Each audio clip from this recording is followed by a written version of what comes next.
Stephen A.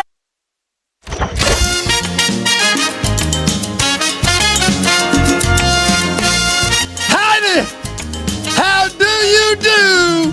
Yes, I'm in someplace other than Dallas, Texas, but it's on a lot of people's minds because I heard my boy Prime Time is snowmobiling in the mountains. Let me tell you something, baby. It don't matter whether you got on a cowboy hat, whether you're snowboarding, or whatever the case may be. When Prime Time is making news and it's associated with the Dallas Cowboys, you know what you got to say to yourself? Come on, Jerry. Get it together. The playoffs are going on without you. Come on, Jerry. You know you need a new man in that building. Get it together. Come on, Jerry. Do what the people are clamoring for you to do, because when you do that, you can end up someplace like this, even with a cowboy hat on, you hear? Okay, Stephen A., performance arts extraordinaire. So there's so many pieces to this. And the most interesting one of it, and Mike Tannenbaum, all kidding aside, I mean, anyone who's paying attention is aware you're assisting the Jets with their head coaching search. At the end of the day, these things come down to one person making a decision, right? So it's not about whether we think it makes sense, all that kind of stuff. It's going to come down to Jerry Jones deciding, does he like the idea or not? It's not about whether anyone else in the Dallas Cowboys facility thinks it makes sense. It's up to Jerry Jones. Look, I continue to think this is not the likely outcome, right? Like a lot has to happen. Deion at Colorado, you know, he's got some roots down there and has done well. But the fact that they've talked is not insignificant. It is Jerry that's going to make this decision. He could theoretically sell Deion on this opportunity and get him out of Colorado. So the thing people have to understand is if you go back a week and you ask Jerry Jones who the coach of the Cowboys is going to be next year, he would have said Mike McCarthy. Like this, they thought they would get a deal done with McCarthy. They didn't. So their search couldn't begin until early this week. And as of now, this is part of it. Yeah, I agree. This time of year, you hear words like fit and alignment. It's very unique there. It's an owner who's a GM who has a post-game press conference, a radio hit every week. So it has to be a fit for that culture and that situation. In some ways, you feel like these two guys would fit together. And if it's ever going to happen, now would be the time.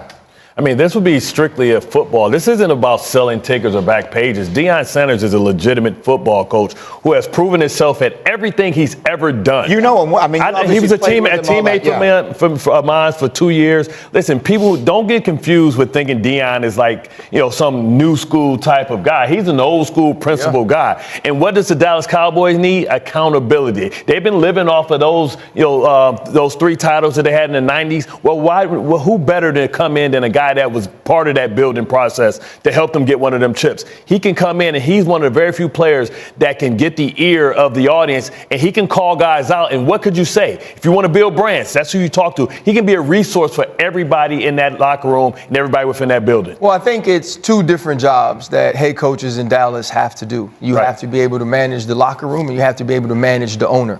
And I think that Deion Sanders can do that.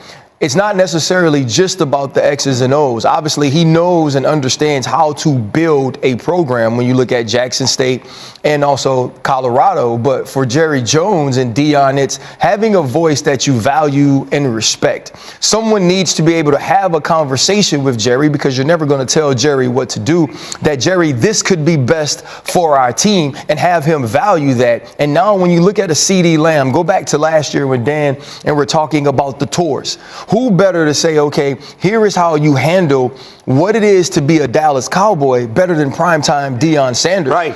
The thing about these 2 men, there's no room that Deion Sanders is in where he's not the brightest light. There's no room that Jerry Jones is in where he's not the brightest light. How do they figure out a way to compromise when it comes to who is the biggest voice in this locker room? And I think that's what's most important. I think the other part of this, you just made me think of it.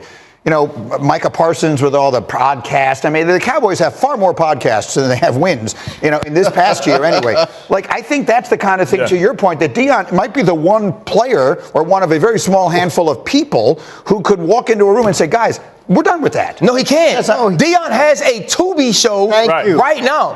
So, like, that's not going to happen. But the thing is, the thing that he won't do, though, he won't tell them not to have them, but he will tell them, do your job with excellence while having them. There's so many. This is a new age of players. Probably can help him do it. Yeah, it's a new age of players. So now Deion can go to them and say, okay, it's okay that we have these things. I understand these things, but Micah, what you can't say is this. What you can't do is this. You can't put us in this situation. I want you to shine, but shine in the right way. That's the way I should have said it. Yeah. Don't rank the best quarterbacks in the NFL and leave our guy out. Yeah. Don't do that on your podcast. NBA those. Why you're asking me with Tannenbaum? Anyway, no, we got the Bears. Let's talk about the Bears. Mike McCarthy was in there earlier this week, former Cowboys coach. Bears flew him in, interviewed him in person. He stayed overnight. A legitimate candidate there in Chicago. They are interviewing a lot of people, but the fact that he was able to get in front of them and be there in person, I think you have to stamp him as a legitimate candidate for the job. We'll keep an eye on that. Still in its early stages is the Bears coaching search. Not as early as the Cowboys. I'm sorry, we got the Raiders. The Raiders have been talking to Lions offensive coordinator Ben Johnson. He's high on their list of candidates from what I've been told.